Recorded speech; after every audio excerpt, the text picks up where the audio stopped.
ක්‍රිස්තුපූර්ව 6 වන සියවස දඹදිව කිමුල්වත්පුර අප තථාගත ගෞතම සම්මා සම්බුදු රජාණන් වහන්සේගේ පියාණන් වන සුද්ධෝදන මහරජතුමාගේ සහෝදර අමිතෝදන මහරජුගේ පුත්‍රයා වන පණ්ඩු ශාක්‍ය මහරජුගේ දියණිය බද්දකච්ඡායනා කුමරියයි ලංකාවේ රජකම් කළ විජය රජුගේ සහෝදරයා වන සුමිත්ත රජුගේ පුත්‍ර පණ්ඩුවාසුදේව කුමරා බද්දකච්ඡායනා කුමරිය සමග විවාහ වී ලංකාවේ රාජ්‍යත්වයට පත්වී මේ දෙපළට දරුවන් 11 දෙනෙක් ලැබුණාය. එකම දියණිය උන්මාද චිත්‍රාවන් හා දීඝායු කුමරුගේ ජේෂ්ඨ පුත්‍රයා වන දීඝගාමිනී කුමරුන් හා විවාහයෙන් පසු ලැබුණු එකම පුතු පණ්ඩුක අබේ නමින් මේ ලංකාදීපයේ රාජ්‍යත්වයට පත්වුණි. එම ශාක්‍ය වංශික ප්‍රථම මහරජුගේ අතීත ආවර්ජනය මෙසේ දිගහැරන වගයි.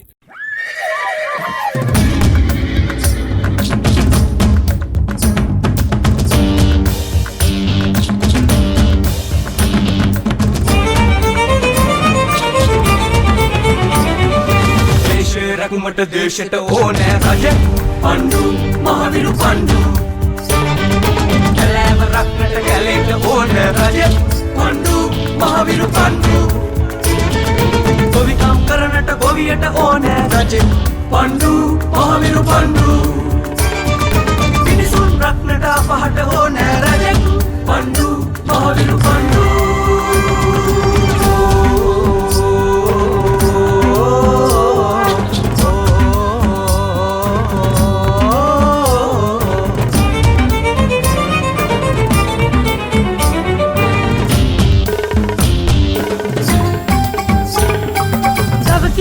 කිරිනා කිරි කටගා නරපතියෙකු භූපතුනේ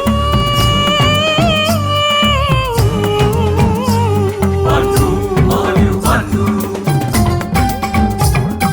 බුදු පැතුමෙන් දේශය සුරකින්නට වරම් ලැබූ වෙනු රජුනේ පණ්ඩු මහවිරු පණ්ඩු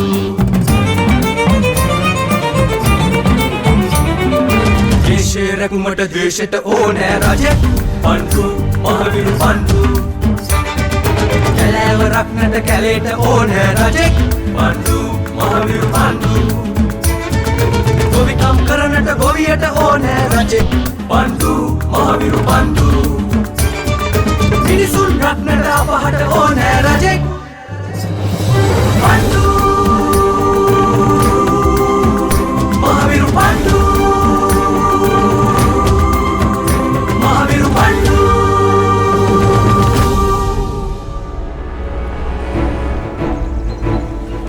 කුමරුනි කුමක්ද නාගරාණී කුමරිය විසින් ඔබ වහන්සේට දැක්වූ ප්‍රතිචාරය? ඇය දැක්වූ ප්‍රතිචාරය ගැන වාගේ හිත්තුල පවතින්නේ මහත් පුදුමයක් ගෝපක චිත්ත.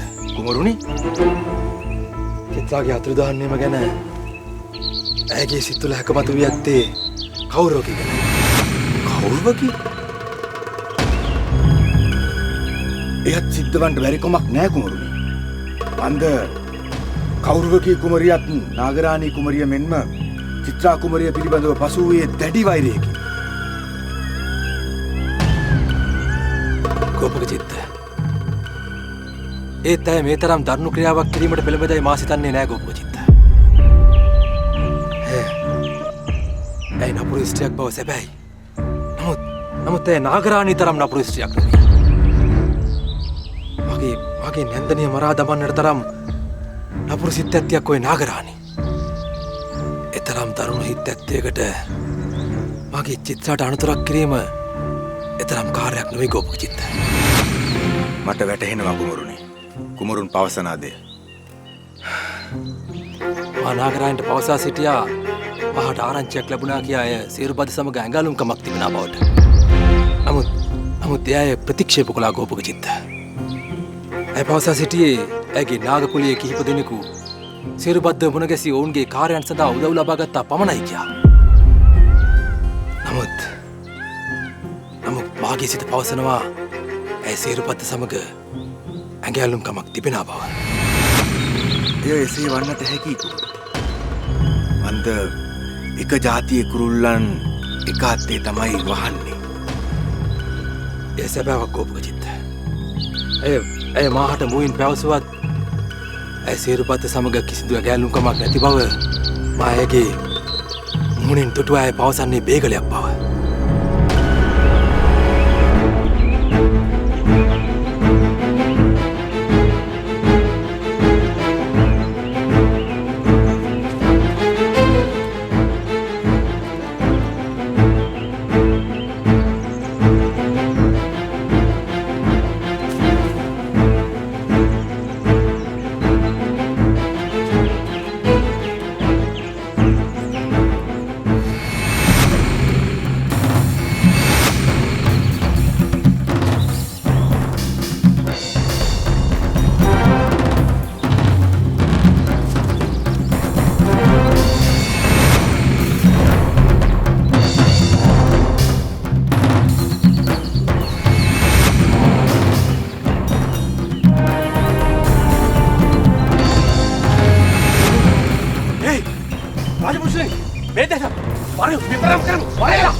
තෙල් ගතියට ලීව ආයුෂ් ඇලෝවේරා ෆේස් වොෂ්. මහවිරු පාණ්ඩු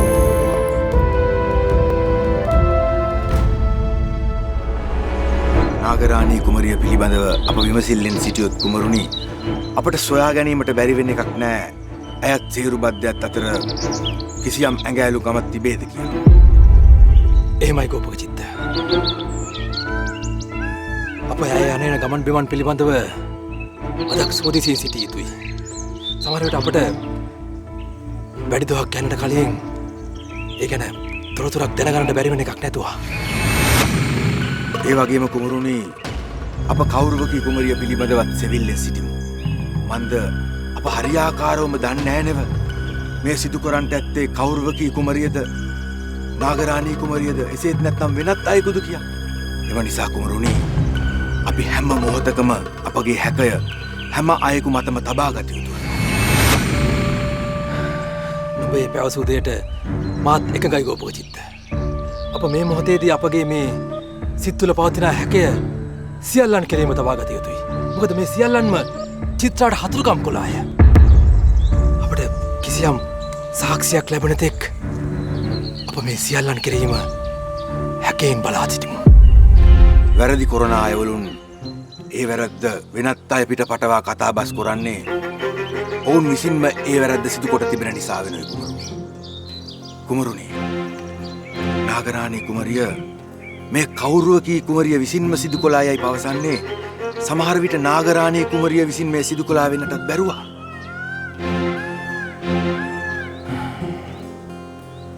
මාගේ හිත් තුළ හැකයක් පවතින්නේ නාගරාණී ගැනමයි ගෝපුගචිත්ත. නාගරාණී ගැනමයි. අපි බලමු ඉක්මනින්ම ඒ ගැන තොරතුරක් ලබා ගන්නට.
යවපු පයින්ඩේ ගැන ඔය ඇටි කල්පනා කරන්න කාරි නැතුව පණ්ඩු.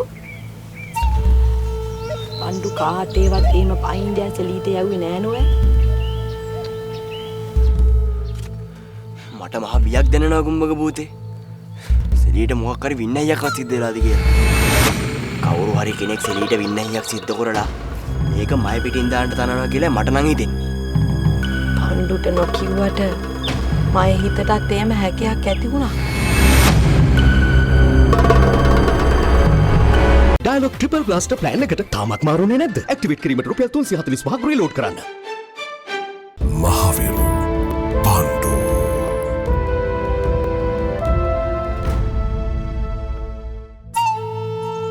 මේ පුරස්නෙට පණ්ඩුව පටලවන්ට කාගේ හරි උඩර වැට්ටියක් වෙන්න ඕනේ.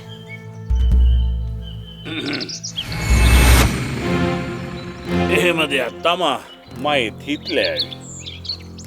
ඔය ඒගලේ ඇදබාපු පුළු ගැට්ටයා දැනුවත්ව තමා යමක් සිද්ධ වෙන්න ඇත්.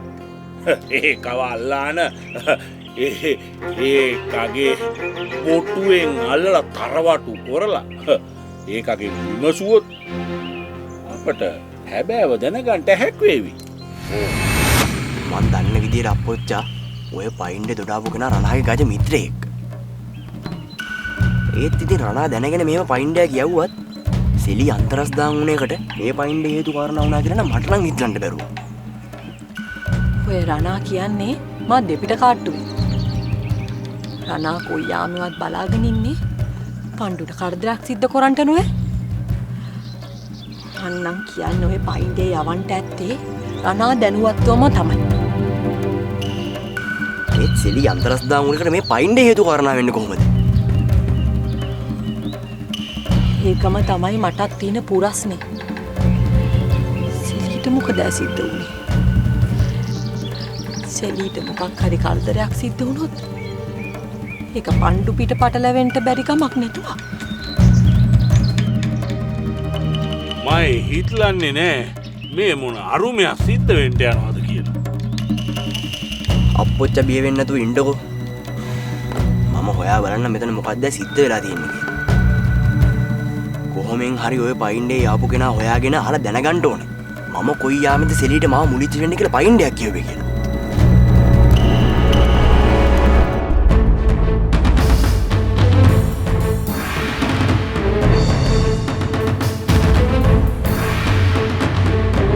කුණ්ඩලි මෙතෙන්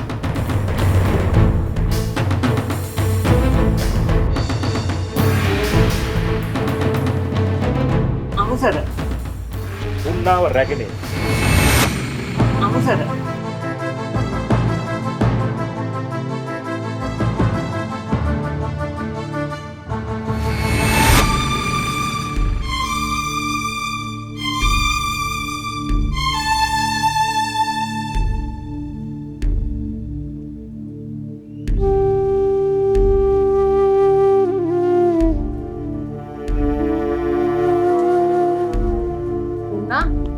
නැගිටපන්. නැගිටහන්. අන්න මහසෙලි උන්වහන්සේ පුරෝහිත උන්වහන්සේ ඇවිත් ඉන්නවා. උඹ මුලික් වෙන්න. නැගිටහන්. නැගිටපන්. නැගිටහන්. නැගිටපන්. නැගිටපන්.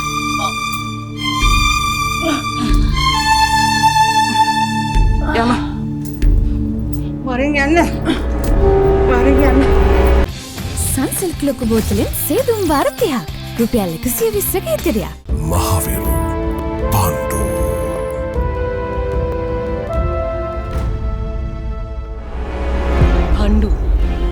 පණ්ඩු කලබල වෙන්න නැතුව ඉන්නකෝ. දොරමුල්ලේ මාමන්ට ඒ ගැන අහා දැනගනිවි. අපි කවුරුත් දන්නවා නුවේ පණ්ඩු සෙලීට ඒ වගේ පයින්ඩයක් ඇහුවේ නැහැ කියලා. ඒ මොනවා වුණත් සෙලීට මොකක්ද සිද්ධ වුනේ කියලා අපි හොයලා බලන්න ඕනේ අප්පොච්චා. බැද්දට යද්දි සෙලීට මොකක් හරි වින්නයියක්වත් සිද්ධ වුණාද කියලා කවුද දන්නේ? මෙයා මේ පණ්ඩු පුතන්ඩියා පැලෙන් එපිට කොහාටවත් ගාටනවා නෙවෙයි. නිස්කාරණේ නොකල වැරැද්දක් බොල අපිට පැටවිලානෙව තියෙන්නේ. මේක හිතා මතාම කරාපු උප්පර වැට්ටියක්. දොර මුල්ලේ මාමණ්ඩිගේ හිතේ මං ගැන අමනාපයක් ඇති කරන්න තමයි මේම දෙයක් සිද්ධ කරලා තියෙන්නේ. පණ්ඩුගේ කතාව එකත් එකටම හැබෑවක්. මේක පිටුපස්සේ අර රණා ගැටයා ඉන්නවා. එකත් එකටම ඒකා මේ වගේ උප්පර වැට්ටි යොදන්න අපනනෙව. ඒක රණාගේ ගැටයක් වෙන්ට ඕන්. අයියන්ඩි සෙලීගේ අතුරුදාන් වීමයි මේ පයින්ඩේ අතර ඒතු කාරණාවක් නෑ කියලමයි මට හිතෙන්නේ. මොකද තමන්ගේ අයියන්ඩි තමන්ගේ නගන්නිට මෙහෙම දෙයක් සිද්ධ කරයිද? මේ වින්නැහිය අහවර වෙනකල් පණ්ඩු පාදු පරවේශමෙන් ඉන්නවා හොඳා. මොකා හරි සෙලී කෙල්ලට වින්නැහියක් සිද්ධ කරලා ඒ අවනඩුව අපේ පණ්ඩු පුතන්ඩිය පිටින් දමන්ට තමයි මේ උත්සාහ කරන්නේ. හොඳා මං හොයාගන්නංකෝ මේකේ සුලමුල.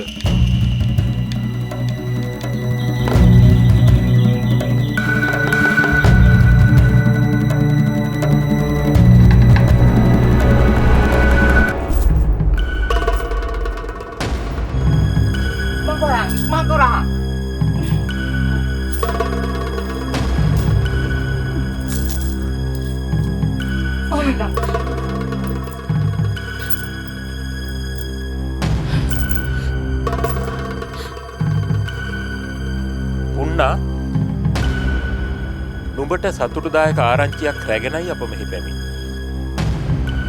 බද්දකච්චායන අප මහ බිසෝන් වහන්සේගේ ඉල්ලීමකට අනුව අබේ මහ රාජෝත්තමයන් වහන්සේ නුඹව නිදහස් කරන ලෙස අපට අණකොළා.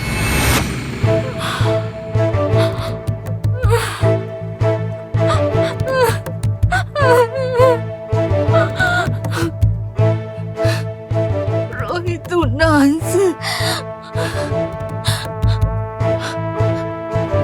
හිතුවේ නෑ මට කවදාවත් නිදහස් ලැබෙයි කියලා. දැන් බලාපන් පුන්න. උඹ නාගරාණි කුමරියගේ කිවුම්බස් සසා අප මහ බිසෝන් වහන්සේට මේ තරම් ලොකු අපරාධයක් සිදු කරන්නට ගියා. එපමණ දරුණු වරදක් කරලා අප මහ බිසෝන් වහන්සේගේ හිතේ උඹ ගැන අනුකම්පාවක් ඉපදුණා නෝ. මහ බිසෝන් වහන්සේ උඹට සමාව නොදෙන්න ඔබට සිදුවන්නේ මියදෙන තෙක්ම මේ දඟගේ දුක් විඳින්න. පුන්න. නුඹ අප ඉදිරියේ නෙමෙයි වැඳලා තෙන්නෝ. මහ බිසෝන් වහන්සේගේ දෙපා පුලයි ඔබ වැඳලා යුත්තේ. මාහට මහ බිසෝන් වහන්සේ ඉදිරියට යාමටවත් මහ බිසෝන් වහන්සේගේ මුණ දැකීමටවත් හිතට හයියක් නෑ. පුරෝහිත වහන්සේ ලැජ්ජ නැති වැඩ සිදු කරන්නට කලින් නුඹට සිතන්නට තිබුණා මම මේ දේ සිදු කළොත් මට කුමක්ද සිදුවන්නේ කියලා. නුඹ නාගරාණි කුමරියන් වහන්සේව මහ බිසෝන් වහන්සේගේ තනතුරට පත් කරලා මේ මාලිගාවේ ඉහළ තනතුරක් ලබා ගන්න නොව කටයුතු කළේ. මා කිසිදු තනතුරක් බලාපොරොත්තු වෙන්නේ නොවේ. නාගරාණි කුමරියගේ බසට අවනත වූයේ මේ සිදු නොකොළහොත් මා මරා දමන බවට තර්ජනය කළා. ඒ තර්ජනයට බියනුයි මා මෙවන් වරද සිදු කරන්නට පෙළඹුණේ. දැන්වත් නුඹ වටහා ගත්තන හොඳයි. මහ බිසෝන් වහන්සේ නුඹට නිදහස දුන්නු නිසා නුඹ මහ බිසෝන් වහන්සේට ජාති ණය ගැතියකියක් බව. මහ බිසෝන් වහන්සේ මට සමාවක් දුන්නත් මේ සිදු කරන්නට ගිය වරදට කවදා හෝ කොයි මොහොතක හෝ විශ්වයෙන් මට දඬුවම් ලැබේවි.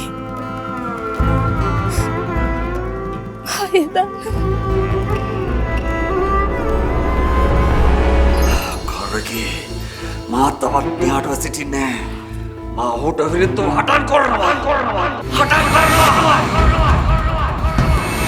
නුඹගේ පණගෙන්දර වින්නහයක් සිද්ධ වෙලාද කියලා මම හිතට බියක් දැනෙනවා.